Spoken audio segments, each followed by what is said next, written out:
Aujourd'hui, dans cette vidéo de Projet Écolo, on vous explique quels sont les bienfaits du marronnier d'Inde et comment vous pouvez en profiter. Bonne vidéo!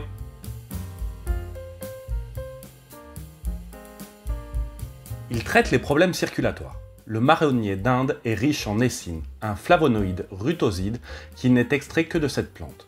Ce principe agit sur les parois du tissu veineux, réduisant sa perméabilité et améliorant le flux sanguin. Ainsi, le marronnier d'Inde est un excellent allié contre les varices. Saviez-vous que le curcuma aide également à fluidifier le sang? Découvrez-le dans la vidéo suivante. Le marronnier d'Inde peut être utilisé par d'autres personnes souffrant de troubles circulatoires grâce à ses propriétés vasoprotectrices. Il est efficace en cas d'insuffisance veineuse chronique, d'hémorragie ou de mauvaise circulation qui peut se traduire par des ecchymoses ou des rougeurs de la peau. Il peut être utilisé de manière topique dans les cas avancés tels que les hémorragies, mais en interne, les résultats seront plus durables dans le temps. Il régule la menstruation.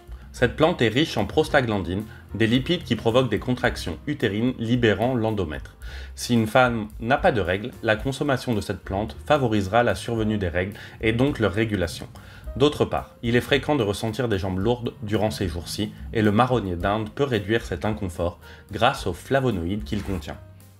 Il élimine la diarrhée. La diarrhée peut être combattue par la consommation d'infusions de marronnier d'Inde. En effet, ses propriétés astringentes réduisent l'excès d'eau dans le gros intestin, qui est à l'origine des selles liquides et abondantes. Il est très utile pour lutter contre les diarrhées chroniques. Il traite les saignements des gencives. Utilisé par voie topique sur les gencives qui saignent, le marronnier d'Inde a la capacité de réduire cet inconfort grâce à ses propriétés astringentes. Par rinçage de la bouche, les gencives sensibles, saignantes ou gingivales retrouvent leur tonicité, dégonflent et arrêtent de saigner.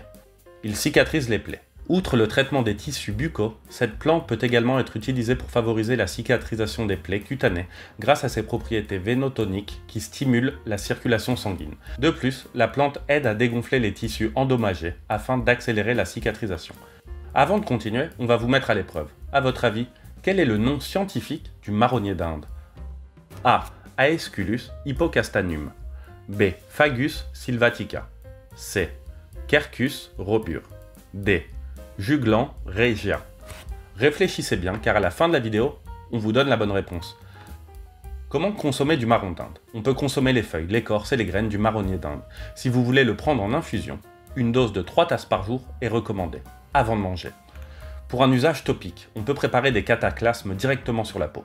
Pour ce faire, faites bouillir 3 châtaignes dans un demi-litre d'eau pendant 10 minutes et placez la préparation une fois tiède sur la zone affectée. Elle peut être appliquée directement ou déposée sur un morceau de gaz pour faciliter le nettoyage ultérieur. Laissez reposer 1 heure et répétez l'opération 2 fois par jour. Dans les magasins de produits diététiques, on peut trouver des teintures, des extraits, des baumes, des gélules ou des gels de marronnier d'Inde.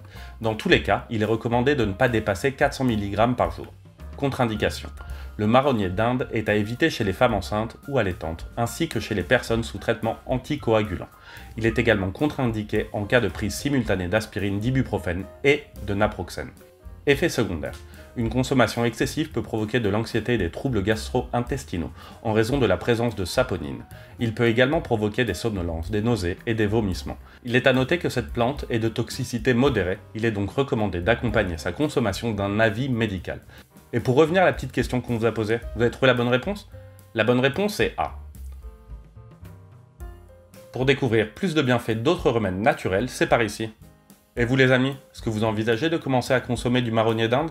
Dites-le nous en commentaire et n'hésitez pas à vous abonner. En attendant, à bientôt les écolos!